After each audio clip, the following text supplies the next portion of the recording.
Olá pessoal, estamos aqui para mais um podcast Leis e Negócios e hoje nós temos um tema aqui que, olha, tenho certeza que vai ser especial. Muitos clientes nos questionam sobre esse ponto que nós vamos falar agora, mas antes de falar o tema específico, eu vou apresentar aqui a doutora Natália, que vai participar conosco. Boa tarde, doutora. Boa tarde, doutor. É um prazer estar aqui, ainda mais, como você disse, para tratar de um assunto tão rico, tão interessante. É um prazer, muito obrigada. Exato, obrigado você. Agora, antes de apresentar a nossa ilustre convidada, eu vou falar do que nós vamos comentar nesse podcast. A gente vai falar sobre a proteção patrimonial com a utilização de estruturas internacionais. Olha que interessante, muita gente fala em proteção de patrimônio, vamos usar uma holding, mas existem mecanismos internacionais que são muito importantes. E para falar deste tema, nós vamos trazer aqui a expert no assunto, Simone Oliveira. Ela é CEO da America Expert, formada em administração de empresas. Começou há 24 anos um movimento e revolucionou, dando oportunidades a muitos empresários e empreendedores brasileiros a expandirem os seus negócios.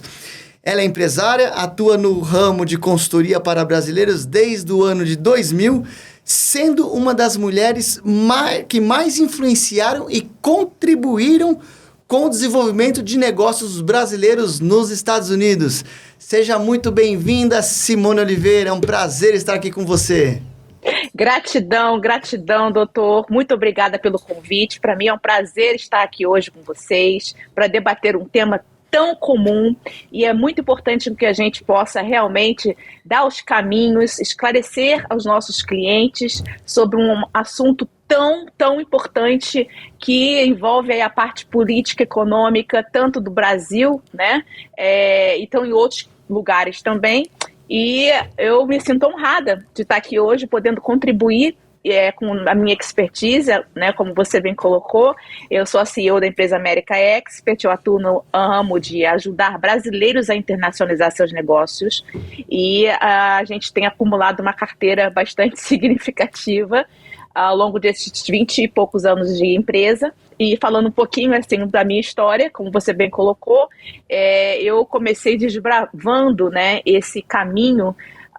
Já moro nos Estados Unidos já há 25 anos, e eu comecei a perceber, sou formada em administração de empresa, sempre trabalhei em grandes empresas multinacionais, e eu comecei a perceber que tinha um nicho de mercado quando eu cheguei nos Estados Unidos, onde todos me perguntavam como era para exportar, como que era para comprar nos Estados Unidos, se eu precisava ser residente, se eu não precisava, como era. Então eu vi ali um nicho de mercado, é quase que uma caixa preta, onde ninguém tinha acesso. A gente está falando da época, até para conseguir visto no passado, era uma coisa muito difícil, né? Hoje em dia, graças a Deus, não é mais tão complicado conseguir a aprovação de visto para vir para os Estados Unidos, mas se a gente falar há 20 e poucos anos atrás, já era por si só uma dificuldade, e as pessoas tinham muito ligado, tinha essa analogia de que só pode fazer negócios, só pode ter alguma coisa nos Estados Unidos se eu for residente, se eu tiver visto, se eu tiver tantos milhões para investir, quando na verdade, doutor, não é nada disso. O processo é tudo bem mais descomplicado do que as pessoas pensam. Então, mais uma vez aqui, estou muito feliz de estar aqui hoje, agradeço mais uma vez o convite, e estou pronta para que a gente possa desbravar esse assunto para os nossos clientes e espectadores, para poder ajudar vocês no que a gente puder, né, em conjunto aqui. Perfeito, muito bom. E é isso mesmo que você falou. Às vezes o pessoal tem a falta da informação e aí acaba tendo muita informação desencontrada também e acha que ir para fora, empreender fora é um bicho de 7 cabeças. Mas quando existem pessoas e empresas qualificadas que ajudam nesse desenvolvimento, fica muito mais fácil, né, Simone? Você não acha? Você ter com quem contar fora do país, porque o cara está aqui dentro. Quando ele passa da fronteira, ele precisa de ter um apoio de alguém especializado, né, para isso. Não, e não é só isso, sabe, doutor? O que mais assim, quanto que vale a sua tranquilidade, né? Como a gente fala, peace of mind. Então, quando a gente decide empreender em outro país, seja ele Estados Unidos, seja ele Europa, seja a Ásia, seja onde for, se você não tiver uma pessoa de confiança, uma empresa séria, que realmente tem propriedade sobre as leis, as alterações sofridas, como você vai poder pagar menos impostos, as soluções dos gaps das leis, do que dá e o que não dá para ser feito, isso aí, essa relação de confiança, de parceria, não tem preço. Então, realmente, a internet, a gente está falando que eu comecei há 20 e poucos anos atrás, né? Então, hoje em dia, tem muitas pessoas na internet falando muita coisa, e aí as pessoas chegam para a gente com uma ideia já pré-formada, ou que não é possível, ou que o que ela leu é o que é a verdade. Quando, na verdade, infelizmente, a internet ajudou muito nas últimas décadas, né, em termos de informação, ninguém mais vai para a biblioteca para saber nada, mas, ao mesmo tempo, tem muitas informações na internet sendo postas por empresas e por pessoas que são aventureiros e que não têm propriedade para falar e que a internet aceita tudo que todo mundo fala. Então, acaba que realmente as pessoas chegam para a gente já com opiniões e com conceitos já pré-formados do que eles leram, que não condiz com a realidade. Isso é muito importante frisar. Hoje nós temos muito aquela cultura do Dr. Google, né? Sim, que o Google exatamente. sabe tudo. Quando alguém me pergunta, eu vi no Google isso, eu mando consultar o Yahoo. Não, vai no Yahoo e vê se tá lá. Tira a dúvida, tira uma segunda opinião no Yahoo, porque é complicado. Mas é isso. Não sei, você deve estar acompanhando bem o mercado brasileiro, Simone?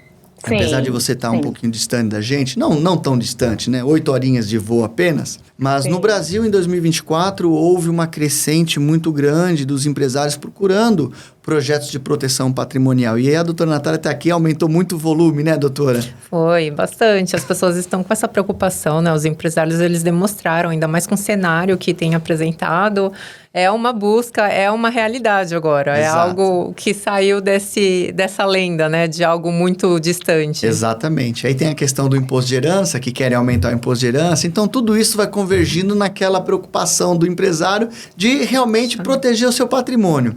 Mas a gente está percebendo que o empresário não está tão contente com a proteção do patrimônio só no país, porque antes ele protegia o patrimônio dele, mas ele acreditava no país. Agora, ele quer proteger o patrimônio dele, mas está preocupado com a situação do país. E para isso, busca-se agora a criação de estruturas internacionais, as offshores, ou como eu gosto de falar, onshore também.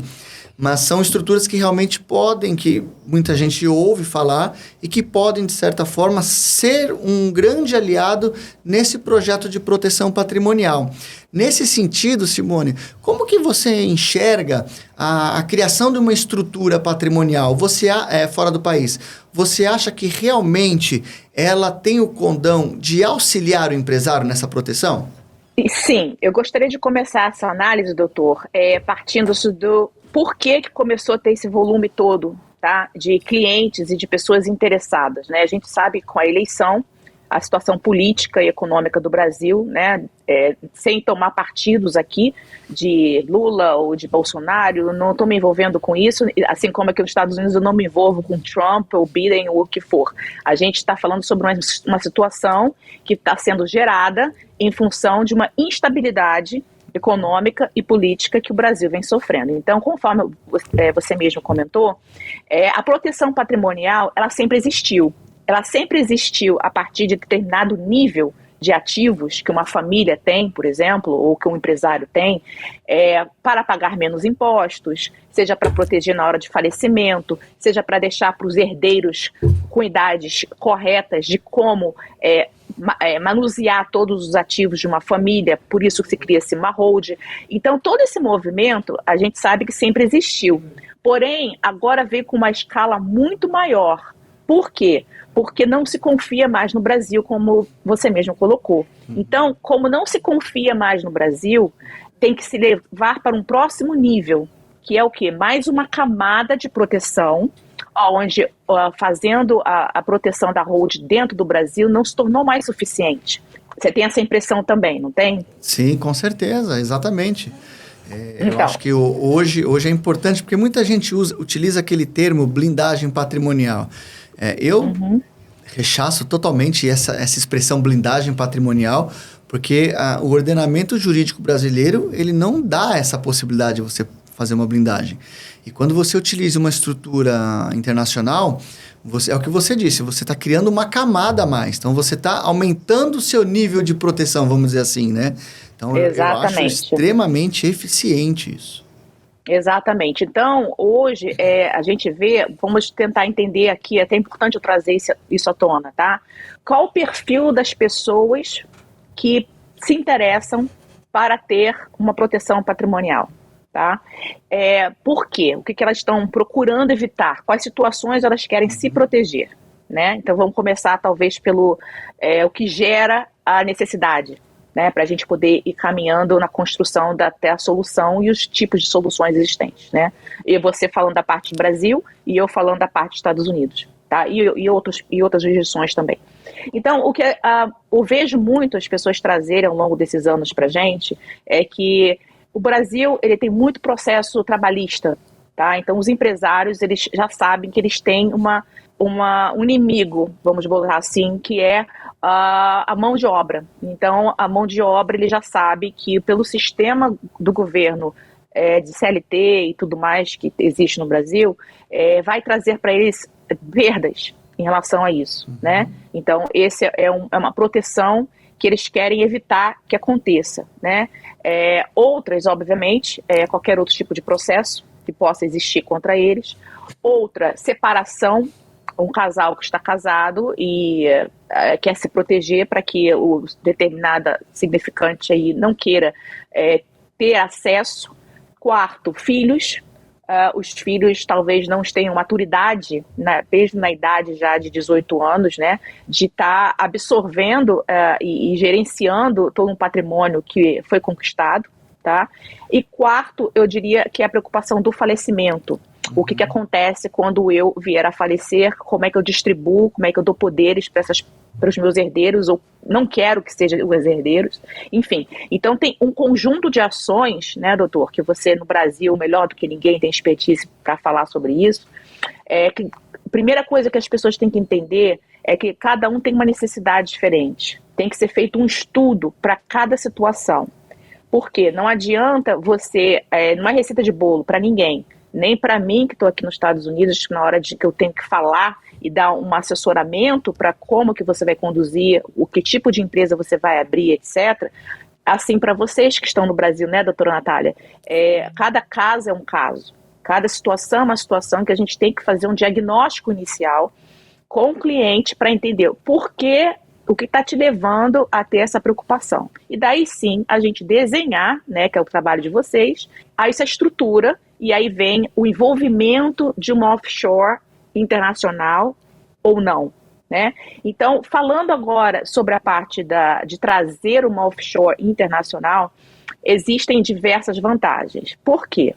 Primeiramente porque Brasil e Estados Unidos, eles trocam informações, mas não tanto quanto as pessoas imaginam. Tá? Não é uma coisa assim que, se eu abrir uma empresa nos Estados Unidos, automaticamente o Brasil vai ficar sabendo. Não é bem assim, tá? Não é assim, acalmem-se, a notícia é boa, não é bem assim, tá? Então, o que pode ser feito, tá? Então, se cria-se uma camada, tem dois níveis de camadas, que eu diria, tá? Estados Unidos, por que Estados Unidos, tá? Então, a gente abriria-se uma LLC, ou uma corporation, que são os dois tipos mais comuns de empresa aqui nos Estados Unidos, para fazer com que essa empresa internacional ela tenha representatividade no Brasil para assumir a estrutura que ela foi feita no Brasil. Então, as cotas da empresa holding no Brasil, ela é transferida para a empresa americana. Então, a empresa americana, ela passa a ser a dona dessa estrutura que já foi desenhada e constituída no Brasil, tá? Então, o que isso beneficia?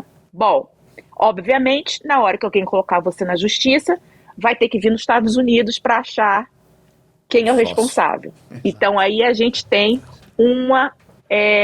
conflito aí, uma dificuldade, tá, de jurisdição, porque a forma legal de se tratar a coisa nos Estados Unidos é totalmente diferente da do Brasil, Então você está colocando uma empresa fora do Brasil para ser dona de tudo que você tem, tá? Então isso dificulta bastante, porque quem é que vai colocar uma empresa que está fora do Brasil na justiça? Enfim, é um processo caro, é um processo que para desmembrar e ir atrás disso é extremamente custoso e prolongado, moroso, a não ser que a não ser que a gente esteja falando de, às vezes a gente vê uns escândalos, né, doutor? Grandes fraudes, que aí tem quebra de sigilo, aí a gente está indo para um nível de bilhões, a gente está indo para um nível, assim, realmente que não é com a realidade normal de que a gente vive aqui como terráqueos normais. Sim. Até porque, então, né, Simone? Até porque a ideia do empresário é proteger seu patrimônio, não praticar uma fraude. Ele não está fazendo isso porque ele quer se esquivar do pagamento de alguma responsabilidade. Ele apenas quer que ele tenha um tratamento justo e que todo aquele patrimônio adquirido ao longo de tantos anos de trabalho não seja pulverizado ou perdido, na verdade, por alguma questão governamental, algum problema de mercado, porque é o que você falou dos riscos. Hoje o empresário ele é submetido a diversos riscos no país, seja trabalhista, seja tributário, seja civil. Tributário nós temos multas absurdas, trabalhistas nós temos ações que realmente elas superam qualquer limite da razão. Você tem também indenizações absurdas na esfera civil. Então, todos esses riscos que colocam o patrimônio em risco faz com que o empresário busque essas alternativas e ele não tem essa intenção de praticar a fraude. Pelo menos todo mundo que a gente conversa, ele só quer se proteger. E eu acho que isso que você falou é bem interessante, porque essa descaracterização, essa quebra de sigilo, ela pode ocorrer quando o cara comete uma fraude muito grande, alguma coisa assim, né? Sim, exato. Até corrigindo aqui o que eu quis dizer, tá? Não é que realmente as pessoas vão querer fazer uma proteção patrimonial para fazer coisa errada. Até mesmo Exato. porque ninguém que faz coisa errada, ela fica impune por muito tempo. Um dia a casa cai. A casa cai. A casa cai no Brasil, a casa vai cair nos Estados Unidos, vai cair em qualquer lugar do mundo porque é coisa errada. Então, mas eu trouxe à tona a questão da dificuldade, porque existe uma dificuldade de comunicação. E aí você está criando mais uma camada para se chegar até onde querem chegar. Vamos botar assim. É mais ou menos isso que eu quis dizer, tá? Então, quando se abre uma offshore nos Estados Unidos, eu vou começar aqui agora dizer um pouco sobre impostos, tá? E dos tipos de empresa que existem nos Estados Unidos. Tá? Isso então, isso é importante, Simone, a gente frisar bem, porque um dos maiores questionamentos que nós temos aqui no Brasil é, primeiro, por que eu devo abrir uma estrutura aí fora, né, doutora Natália? Exato. Muita gente acaba perguntando para nós, né, por que abrir uma estrutura aí fora? Segundo, quais os tipos de empresas que eu posso abrir lá fora? Uma LLC, uma corporate? Quais as diferenças dela? E por último, que eu acho que é o que o pessoal fica mais preocupado, qual que é a tributação que eu vou sofrer lá fora? Então, não sei se é isso que você vai falar, mas depois eu até faço mais algumas perguntas que são feitas para nós, mas a princípio essas acho que são as mais corriqueiras, né, doutora? Sim, de fato. É o que eles trazem essa preocupação, né? Tem esse interesse em saber. E eu queria até acrescentar com relação a tudo que a Simone já trouxe aí e o que a gente falou aqui. Se vê essa busca exatamente por causa dessa oscilação que a gente tem aqui no Brasil, né? Infelizmente, não é só essa questão do trabalhista, dos encargos, mas é uma oscilação, é uma falta de concretização do que do que pode acontecer, né? É uma incerteza muito grande. Mas é isso. Até a doutora Natália complementando também, uma coisa que eu também vejo a importância, né, agora trazendo um pouquinho para a minha primeira resposta, do porquê se ter uma empresa nos Estados Unidos, né? Primeiramente, a gente lembra da época do Collor, né? Pelo menos eu sou velhinha o suficiente para lembrar disso, onde de um dia para noite, tudo ficou congelado, ninguém acessava seu dinheiro. Então, a pergunta que fica né? Será que estamos tão longe que isso possa acontecer de novo? Fica-se para pensar, né? Então, quando você abre uma empresa nos Estados Unidos, você também consegue abrir uma conta bancária nos Estados Unidos. tá, dessa empresa. Então, a gente está falando não só da proteção do patrimônio da pessoa, mas também de diversificar e poder dolarizar, não só diversificar e trazer o dinheiro dele para não ficar totalmente dependendo no Brasil, tá, para que todos os ovos dele estejam na mesma cesta, mas também estamos falando da maior moeda do mundo, que é a referência do mundo inteiro. Então, 5 para 1 tá caro, mas não tem problema. A gente sabe que oscila. Já vi dólar a 2, já vi dólar a 1, já vi dólar a 5, já vi dólar a 5,5. Isso aí não importa. O que importa é que o empresário tem que ter em mente que ele precisa diversificar e ele precisa tirar das mãos de quem controla essa instabilidade para que ele possa ter um pouco mais de conforto e segurança, onde o dinheiro dele não está totalmente numa cesta só. Então, a abertura de uma empresa e uma abertura de uma conta bancária no exterior vai fazer com que ele possa não só dolarizar o dinheiro dele, sabendo da moeda que é a referência no Brasil, no mundo inteiro, que não vai ter como ele perder, vão ter oscilações, porque nada é garantido, é claro, mas nada se compara ao real, com a inflação que tem no Brasil, etc, etc, né? Então, esse é um ponto importante para trazer também. E o outro ponto, por que abrir uma empresa nos Estados Unidos? Bom, aqui se tem a grande prática de se abrir uma empresa para justamente criar essa camada a mais de proteção, tá? Que eu mencionei anteriormente. Como que se faz isso, né? Então, vocês fazem os desenhos, né, de necessidade de cada um, a doutora Natália, você, doutor, e daí vocês encaixariam uma offshore nos Estados Unidos. O que é essa offshore? Qual o papel dessa offshore em tudo isso? Ela vai estar sendo como mais uma camada onde, primeiro, a gente pode abrir em estados onde existe sigilo, tá? Então, não tem como saber quem é o dono dessa empresa nos Estados Unidos. Isso já é uma grande vantagem, ok? Delaware é um dos estados que isso acontece, tem vários outros. Onde essa empresa, ela estaria sendo a dona de todos os ativos dessa holding constituída no Brasil, e com isso a abertura de uma conta bancária no exterior, e com isso o nível dele de proteção cresce. Ele não vai ser descoberto, né, não está acessível facilmente quem é o dono dessa empresa aqui nos Estados Unidos. Tá? Então, essa é a primeira vantagem. Simone, mas como que funcionaria quanto aos meus tributos? Bom, os Estados Unidos, ele não é um paraíso fiscal.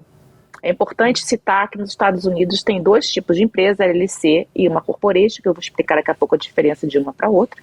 Mas aqui, pelo menos o imposto federal, ele é válido para os 50 estados americanos. Tá? Em alguns estados, como Delaware, Flórida, Texas, Nevada, e outros, a gente consegue se isentar da parte estadual. Mas a parte federal, ela é devida. Então, como que se faz esse cálculo? Bom, eu botei a minha empresa para ser apenas uma holding patrimonial de uma empresa que eu tenho no Brasil. Tá? Tem que se haver uma consulta com um tributarista brasileiro e americano, tá? Para poder estudar esse caso, esse cenário, para evitar o maior pagamento de impostos possíveis aqui nos Estados Unidos. Porque se você abre uma empresa onde essa empresa ela não opera, ela vai ter conta em banco, obviamente qualquer empresa tem uma conta em banco, ela tem que ser feita a contabilidade dessa empresa, tá? Se ela não tiver vendas, se ela não tiver movimentos de receitas entrando, ela não tem por que pagar qualquer tipo de imposto, porque é sobre o lucro líquido. Aqui nos Estados Unidos é calculado receita menos despesa, o que sobrar uma porcentagem do lucro líquido. Tá? Então, se não é uma empresa, ela só tem a característica de ser uma holding ou de ser um asset protection, que a gente chama, né, de proteção de ativos, e não tem esse movimento de venda ou de rendimento, tudo que vai acontecer na conta dele é um aporte de capital do sócio, obviamente para transferir dinheiros, etc., não tem por que pagar imposto no final do ano. Vai ter que ser feita a declaração de imposto. É diferente de pagar impostos, tá? Então é importante frisar isso. Os tipos de empresa que existem nos Estados Unidos. Corporation, que é um tipo de empresa onde se paga imposto apenas na empresa. Porém, ela não pode distribuir, até pode, Mas, se ela distribuir lucro para os sócios ao final de cada exercício, ela vai ser bitributada. Por quê? A corporation é um modelo de empresa onde a gente recomenda muito para quem quer ações em bolsas ou que vai ter investidores por trás, que vão ter cotas, coisas que a LLC não tem. Então, e que pretende focar na empresa, reinvestir todos os anos. Porque no momento que alguém queira, algum dos sócios, distribuir e pagar o restante que pagou da empresa, distribuir os sócios, ele vai ser bitributado porque ele vai ter que fazer imposto de renda de pessoa física nos Estados Unidos e vai pagar 2 vezes para poder levar isso para o Brasil ou para qualquer outro lugar. Tá?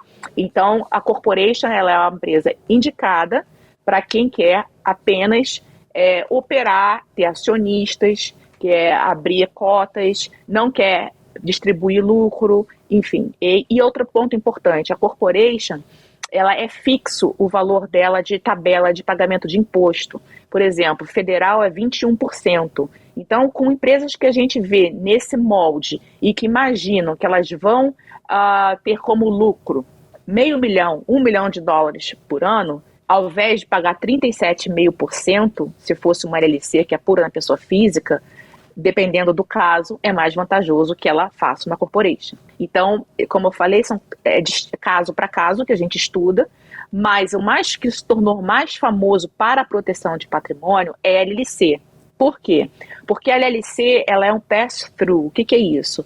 A gente vai fazer a contabilidade da empresa, na verdade faz o imposto da empresa, mas se apura direto na pessoa física dos sócios.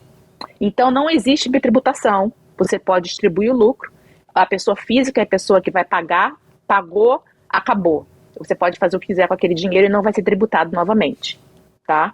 Então, obviamente ela não tem cota, mas também não precisa, porque dependendo do que for feito, ela vai ser a dona das cotas do Brasil, não vice-versa, não é ninguém que vai ser dono das cotas dela, então a LLC, por isso, se torna muito mais famosa, e ela tem uma característica de proteção de ativo mais forte do que uma corporation, tá? Então, e aí, em contrapartida, qual é a contrapartida disso? A gente tem uma tabela progressiva, onde existe o pagamento do imposto federal, começando com $10 mil de lucro de previsão até infinito, mas aí vai de 10%, chegando até 37,5% sobre o lucro líquido. Então tem essa pequena... então se você intenciona que você vai ganhar muita coisa, mais do que $300 mil por ano, por exemplo, de lucro, aí já vai pesar um pouco. Mas também tem sempre uma coisa muito bacana,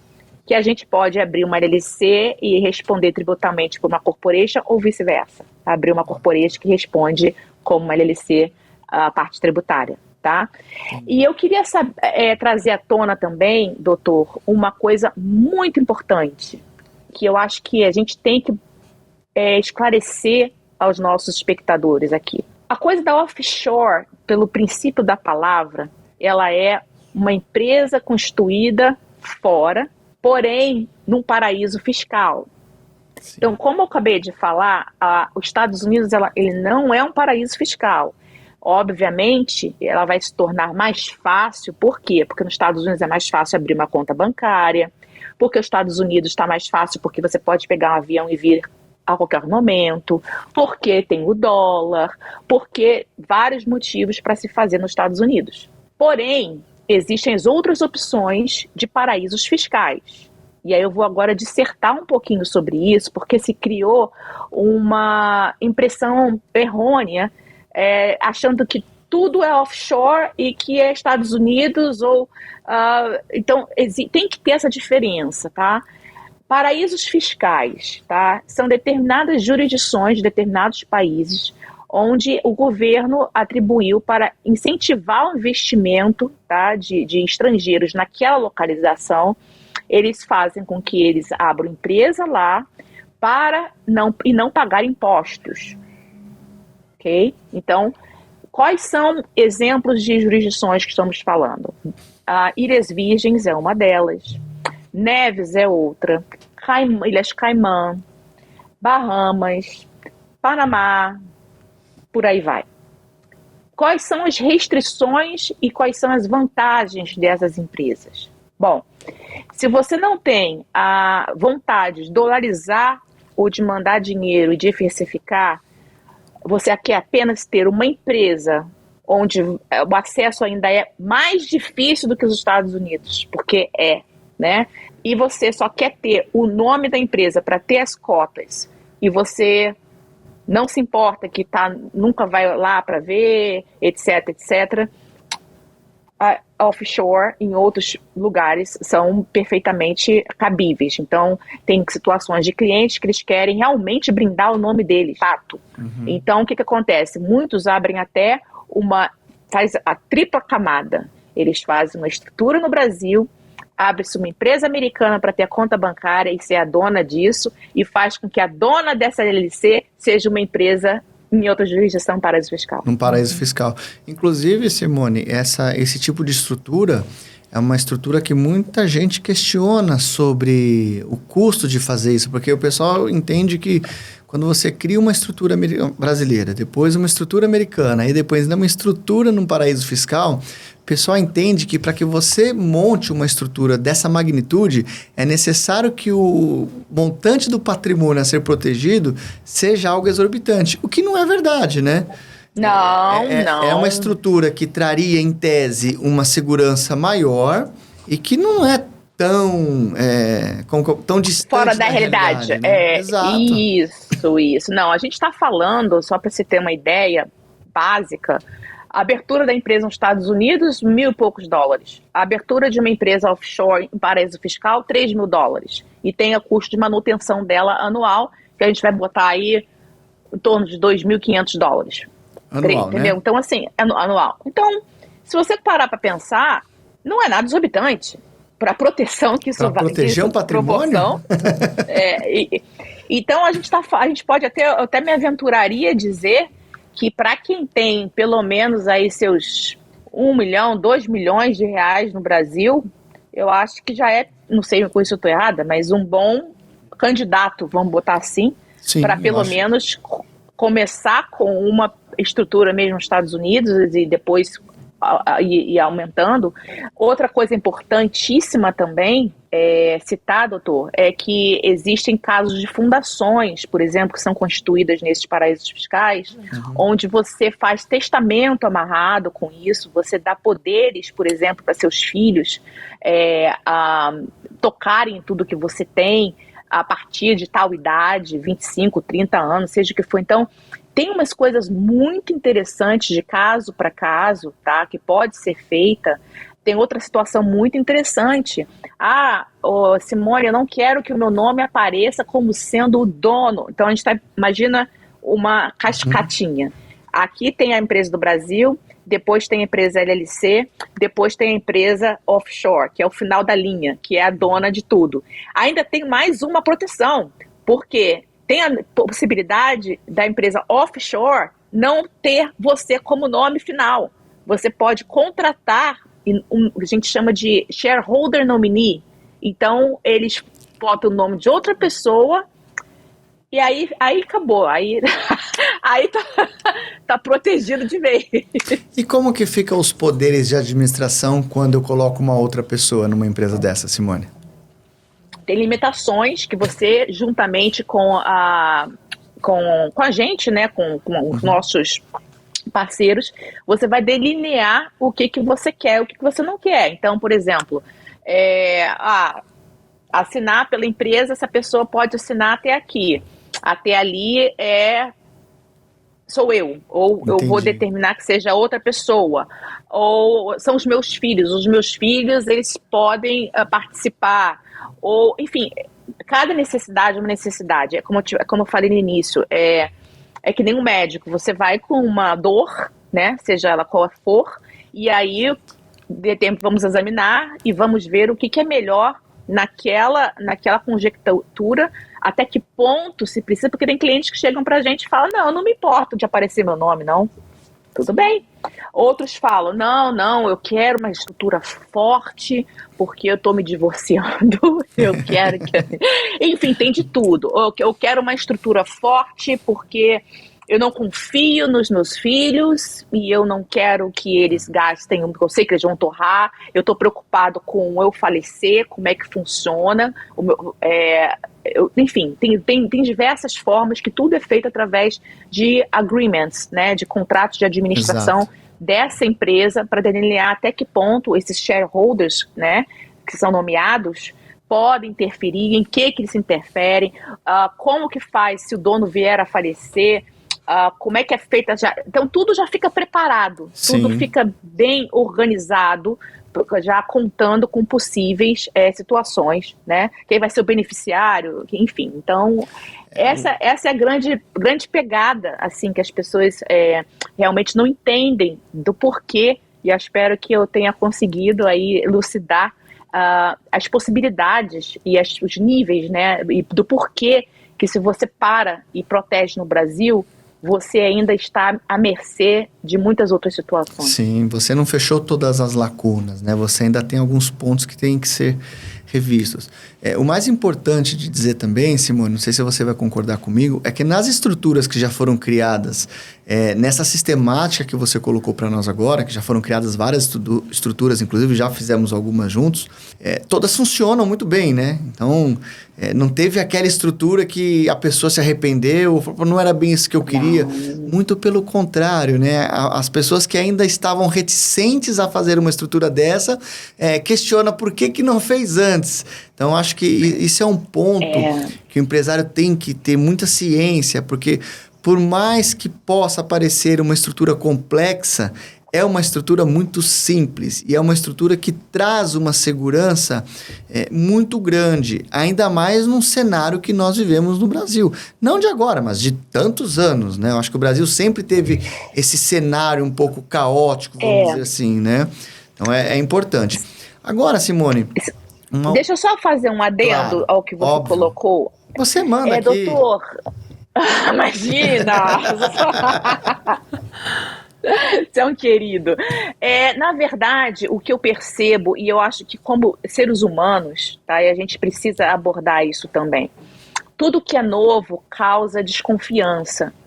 Principalmente porque a gente está falando que a gente vai estar criando uma empresa num lugar, meu Deus, imagina, Belize, Neves, que você mal vê no mapa. Exato. Né? E aí você pensa assim, peraí, alguma coisa está muito errado nisso. Não, isso vai dar problema no futuro. Não, eu nem conheço, porque o brasileiro, o europeu ainda não tá mais adiantado um pouco, né, nesse sentido, mas de uma forma geral, os latinos, eles precisam ver no olho, eles precisam tocar as coisas, eles precisam, para validar, né, uma ideia. E quando, na verdade, a gente hoje está vivendo num mundo tão globalizado, tudo tão mais fácil. Então, acho que o que eu falo pelos nossos clientes, pensam muito assim, poxa, eu vou abrir uma empresa e aí depois, como é que fica? Eu vou ter que, se eu falecer, minha esposa vai ter que pegar um avião e ir lá para assinar o documento? Ou para, meu Deus, será que isso não é um golpe? Ou será que é uma coisa que é muito para mim, ou a meu advogado, ou a minha consultora está tentando me vender o que eu não preciso? Enfim, tem uma série de pensamentos que é normal, absolutamente normal, que tenham-se, porque, e se eu precisar do dinheiro, então, e como é que desfaz? E se eu precisar trocar? Então, meu recado é assim, vamos abrir um pouco a nossa mente, entender que a gente está realmente vivendo num mundo muito globalizado, onde não existe mais fronteiras, e as coisas funcionam. Não é porque você às vezes não tem um conhecimento, mas se você, de novo, voltando lá no início da nossa conversa, confiança, né? Você tem que confiar no teu advogado, você tem que confiar na tua consultora, você tem que confiar de que aquilo que está sendo feito para você, embora você não entenda, porque ninguém é obrigado a entender de tudo, é impossível. Para isso a gente tem os médicos, os professores, os advogados, cada um com os contadores, cada um no seu ramo de atuação. Então a gente precisa ter confiança e entender e desmistificar esse pensamento de que vai dar errado, ou porque não é para mim, ou porque, eu não sei, esse troço está me parecendo meio estranho, englobar, abraçar uma solução que ela não é ilegal, muito pelo contrário, ela está aqui para ajudar você, tá? E você precisa entender que isso vai te salvar muita coisa no futuro. Queria deixar esse recado. É isso mesmo. Deixa eu só te fazer uma pergunta, Simone, que também é uma coisa muito corriqueira aqui no escritório. O pessoal fala, pô, doutor, mas eu vou abrir uma estrutura lá fora. Vamos falar da LLC, tá? Aí uma dúvida que muita gente nos questiona é, pô, mas se eu tiver uma LLC, eu posso comprar um imóvel em Miami, por exemplo? Porque muitos têm o desejo de ter um imóvel em Miami. Parece que é um sonho de consumo ter um imóvel em Miami. Mas ok, posso comprar um imóvel em Miami? E aí vai naquela questão que você falou no começo. Esse imóvel em Miami, eu posso fazer dele um negócio como uma locação? É muito comum você ver pessoas comprando imóveis, por exemplo, em Orlando, e fazendo locação desses imóveis e tendo ali uma renda. Isso seria uma atividade que eu poderia exercer nessa estrutura? Sim, é muito válida a sua pergunta, né? E a resposta, na verdade, é a seguinte: realmente já desde a época da crise aí do real estate em 2008, onde houve essa bolha, né, imobiliária, onde atraiu muitos brasileiros, latinos, investidores de todo lugar do mundo para se comprar imóveis, né, em Miami, na Flórida, principalmente, porque é o lugar mais parecido com o Brasil, em termos de clima e tudo mais, latino, enfim. Então, o que acontece? Você, como estrangeiro, é óbvio que você pode comprar qualquer imóvel que você quiser em qualquer lugar dos Estados Unidos. Só não faça isso em nome de pessoa física. E eu vou explicar o porquê. Tem que ser feito em nome de uma empresa, seja uma LLC, seja uma corporation. A LLC acaba sendo melhor pelos fatores que eu falei, mas também pode ser na corporation. Por quê? Quando você compra um imóvel e você está em nome de pessoa física, primeiro, as despesas que você tem com esse imóvel, você não consegue deduzir no imposto de renda, porque você não é residente fiscal americano. Segundo, se alguém te coloca na justiça, é o seu nome de pessoa física que está no jogo. Quando você faz o nome de uma empresa, é a empresa que absorve isso e é muito pouco provável que você tenha que vender aquele ativo para pagar ninguém, porque seria o seu único ativo dentro daquela estrutura da empresa, tá? Então você coloca alguém, por exemplo, para alugar, né? Isso é muito comum. Vamos comprar um imóvel, por favor, compre em nome de uma empresa por causa desses motivos. E o mais importante de todos, se você vier a falecer, como estrangeiro, você tem um imposto de sucessão, que você pode pagar até 40% do valor do imóvel se você vier a falecer, tá? Só por ser estrangeiro. Então, quando acontece em nome de uma empresa, isso não acontece, porque a empresa automaticamente você pode alterar os sócios e já prevê no contrato social quem vai substituir, etc. Então, na época do Covid, a gente teve alguns casos, infelizmente, né, de pessoas que faleceram, e foi a estrutura que salvou. Então, isso é muito importante. As pessoas às vezes pensam, mas o meu imóvel é só de 300, 400 mil, não é para mim. Gente, é para todo mundo. Estrangeiro pensou em comprar imóvel nos Estados Unidos, venham, compram, faça sua renda extra, aluguem, você pode alugar, você pode fazer Airbnb, você pode fazer o que você quiser. Sendo que no final das contas, você vai ter que contabilizar tudo isso, e obviamente se você tiver lucro no final do ano, você vai ter que pagar o imposto de renda e acabou, e vida que segue, e assim continua o investimento. Mas nunca façam isso em pessoa física. Primeiro, porque você não pode deduzir despesas que você tem com o IPTU, com a associação, com o condomínio, enfim, com todas as outras despesas, mais de manutenção, de melhorias, enfim. Como pessoa física, você não pode fazer nada disso, não deduz nada. Você só vai pagar sobre o que você ganha de lucro. Por quê? Porque você não tem uma empresa para isso. E o principal, se alguém te coloca na justiça e você falecendo, tem 40% para pagar sobre o imposto de sucessão, que você não quer que isso aconteça, tá? Isso para a parte de imóveis. É bem pesado. Esse imposto de herança é realmente algo surreal, né? O pessoal ainda reclama aqui de pagar, né, doutora? Vai aumentar. Vai aumentar para 8%, é o caos. Então, lá fora Exato. É 40%. O tio Sam não brinca. Quase metade do seu patrimônio. Mas para o residente, Simone, nos Estados Unidos é a mesma coisa? Mesmo os 40% ou não? É só para o estrangeiro? Não, é só para o estrangeiro, mas até residente também, porque ele quer deduzir despesa, acaba fazendo também. Eu, pelo menos, Simone, eu tenho as minhas propriedades, eu também abro uma empresa para cada um. Então, Mas é porque melhor, eu quero né? deduzir. Né? Exato, para separar né? fluxo de caixa. Exato, Fluxo de caixa ficar muito separado. Você consegue organizar. Agora, a parte que você me perguntou, doutor, sobre posso operar com essa empresa, né? Então, assim, as pessoas às vezes vou abrir uma empresa LLC, eu vou comprar vários apartamentos e vou colocar tudo embaixo de uma LLC só. Não faça isso. É uma LLC para cada imóvel. Por quê? Porque você coloca todos os seus ativos numa empresa onde, se alguém coloca você na justiça ou você tem algum tipo de dano, alguma coisa assim, e para administrar fluxo de caixa, etc., você está botando tudo a perder porque você está colocando tudo num lugar só. É o que você falou, então, né? Todos os ovos na mesma cesta, né? Isso realmente é complicado. Mas imagina abrir uma LLC para cada imóvel, que nem você. Você deve ter o quê? Uns 200 imóveis aí já, que eu sei. Oh, Deus, quem dera! Não, mas você chega lá, Simone.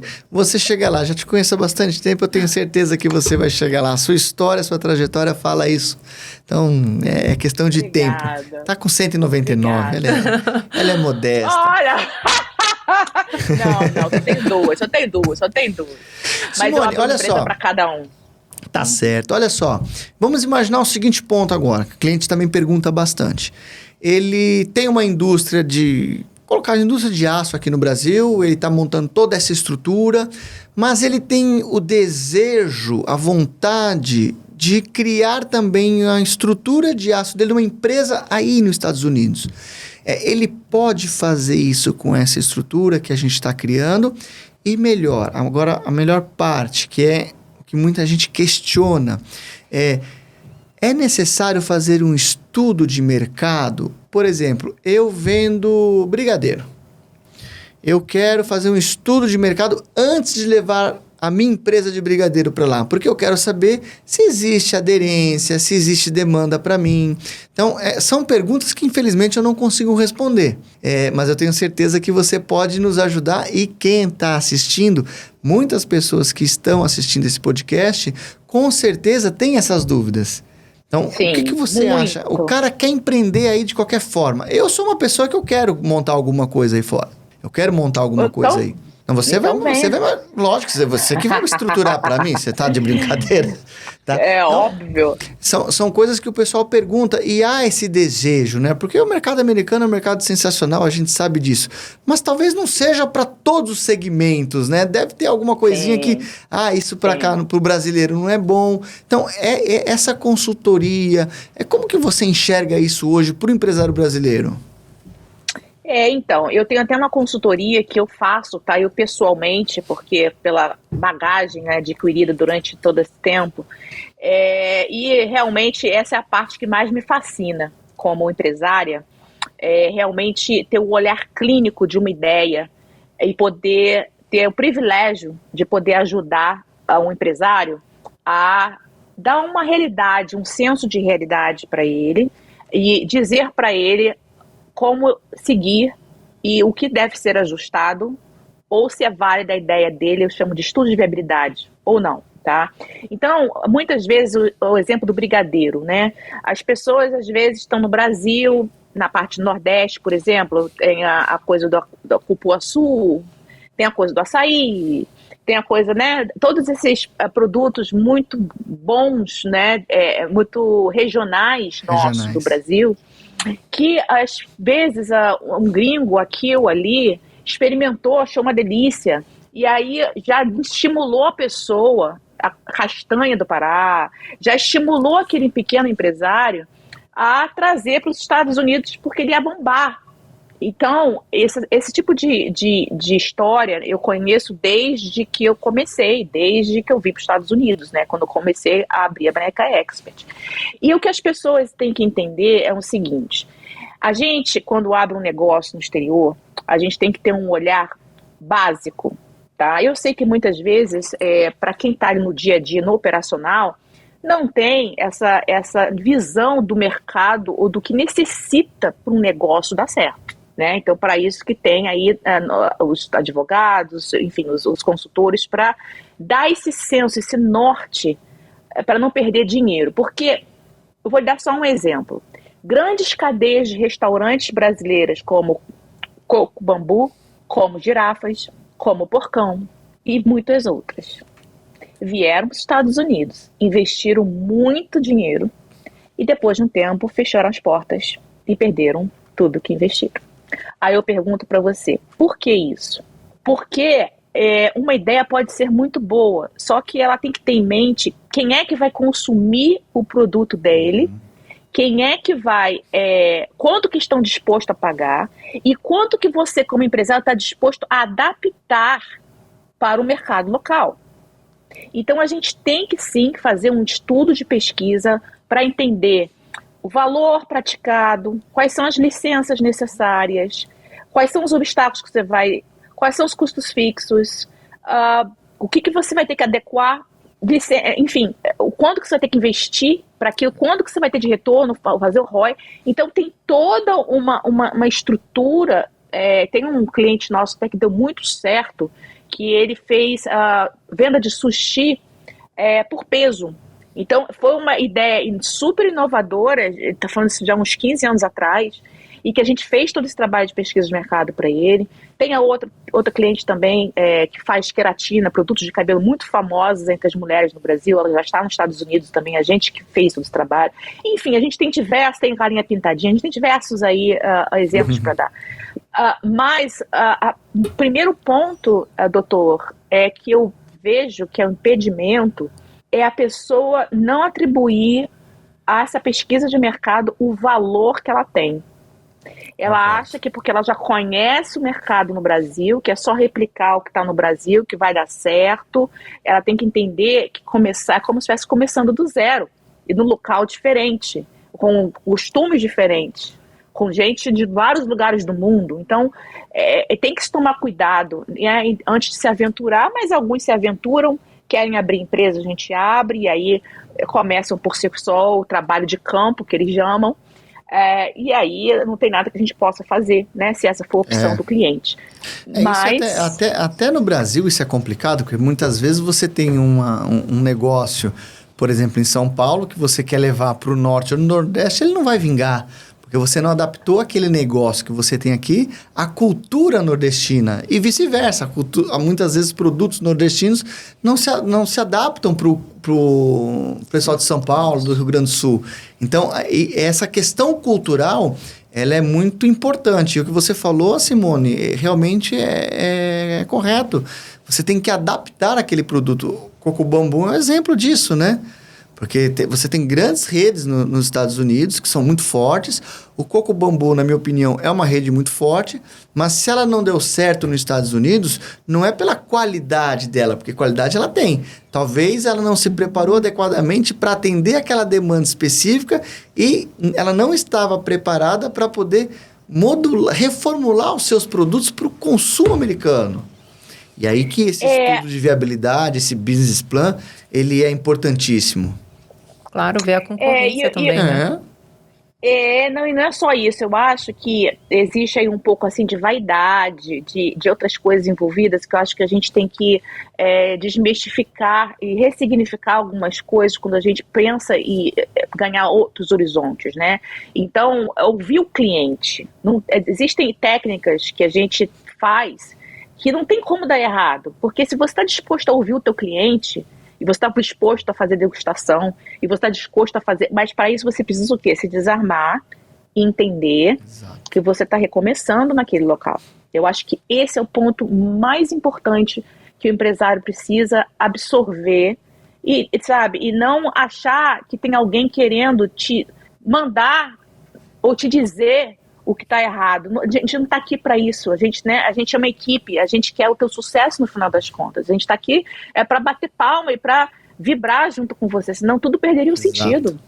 Até porque o sucesso de um é o sucesso de todos, né? Um projeto bem feito, então todo mundo acaba tendo a satisfação daquela missão cumprida, todo mundo feliz. Exato. E o negócio fluindo corretamente. Mas, Simone, você acredita que nós já estamos há 1 hora falando? Olha como o tempo passa rápido. Mentira! Verdade! Uau! A conversa vai fluindo. Ficar mais uma hora.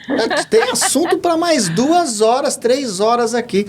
Mas olha que interessante tudo que nós conversamos aqui nesse podcast. Acho que a gente vai ter que marcar outro, viu, Simone? Para falar mais coisas. Vamos. Temos que marcar. Vamos. Sabe o que eu sugiro? Já para deixar um ganchinho? Vamos lá. A gente poderia falar sobre essa famosa MP, que também é uma coisa que está todo mundo perguntando, não sei você, doutora Natália, mas as pessoas têm um receio de querer abrir offshore, porque essa MP, meu Deus, aí eu não posso mais, e aí vão me taxar no Brasil, o que eu queria fazer já não vou poder fazer, e não é bem assim, tá? Não então mesmo. é só deixar um gostinho para, quem sabe, uma próxima a gente poder elucidar aí os nossos telespectadores a esse respeito. Já deixou mesmo, né? Porque já tem toda uma lenda em cima disso, já. Como todo esse assunto que já traz, né? Já traz toda essa quebra de tabus que a população já tem, já deixou plantada essa semente. Mas olha que interessante esse podcast, pessoal. A gente começou falando das estruturas brasileiras, estruturas de proteção patrimonial nos Estados Unidos, aí já utilizamos paraísos fiscais, já abrimos para compra de imóveis e depois já estendemos também para uma questão da pessoa empreender nos Estados Unidos. Então, quando nós falamos numa estrutura patrimonial, nós estamos falando em gerar riqueza, para o empresário continuar gerando riqueza. Não é para estagnar aquele patrimônio, e sim para que ele tenha condições de continuar empreendendo, seja aqui, seja fora. Então, olha o tanto de informações, Simone, que foi possível a gente passar hoje. Eu acho que nós conseguimos tirar muitas dúvidas dos empresários no Brasil hoje, viu? Que bom, isso paga tudo. É para isso que a gente está aqui, né? Ver essa satisfação.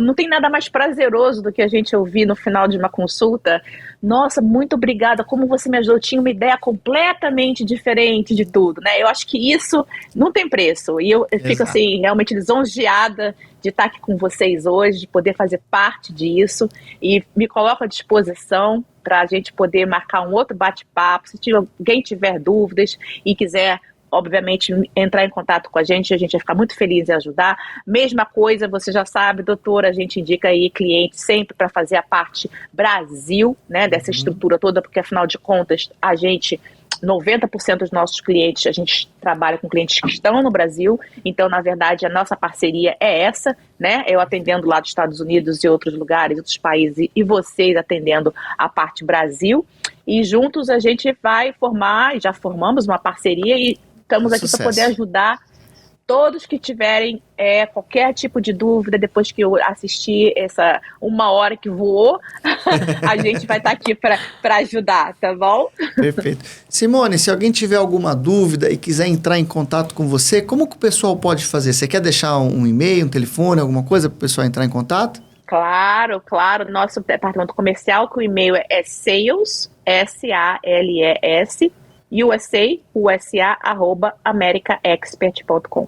Perfeito. E o telefone no Brasil é o 11 3957 1229. E tem o nosso website, que é www.americaexpert.com, e tem todas as nossas mídias sociais, enfim, ficam à vontade. E convido a todos a nos conhecerem um pouquinho mais. Legal. Depois o grande Sérgio da Somcast, que está fazendo toda a parte aqui de gravação para nós, ele vai fazer um promptzinho para você com um e-mail, com um telefone, tudo bonitinho ali, né, Sérgio? Sim, com certeza. Aí, ouviu o Sérgio falando? Sensacional, Sim, com Sérgio. certeza. Sensacional. Então é isso. Essa voz de locutor, lindo. Você viu? Esse aí eu vou te falar. Obrigado. Esse eu vou te falar uma coisa, viu, Simone? Sensacional. Quando eu for no Brasil, aí eu vou conhecer o estúdio. Não, tem que vir conhecer sim. Será um prazer. Você viu a vozona? Será um prazer. Isso, locutor de futebol. Você tá de brincadeira. É profissional. Quem sabe faz ao vivo. Fala aí, Sérgio. Yeah. Quem sabe faz ao vivo. Bom, pessoal, Simone, agradeço muito a sua participação. Certeza que você abrilhantou mais o podcast Leis e Negócios. É um podcast novo. Nós estamos aí desenvolvendo cada vez mais assuntos importantes e com certeza a sua participação abrilhantou muito o podcast. Eu tenho certeza que a gente ainda fará muitos podcasts juntos, tem muitos temas pra gente falar. Vamos marcar um dia aqui nós dois na mesa, né? Pra gente poder frente a frente, quando você vier pro Brasil, tá bom? Tá bom, então, pode deixar. Vou sim. Muito obrigada mais uma vez. Foi um prazer enorme falar com você de novo. A gente já se conhece aí há umas décadas, né? Então, fica aqui de novo o meu abraço, o meu carinho. Estendo à doutora Natália. Muito prazer, doutora. Sim. O que precisar, estaremos aqui também à disposição. E uma excelente semana para todos nós e tudo de bom. Tá bom? Obrigada mais uma vez. Para todos nós. Quer falar alguma coisa, doutora? Não, prazer, Simone. Muito obrigada por todo esse conhecimento. Imagina. Pessoal, então é isso. Muito obrigado de coração e até a próxima.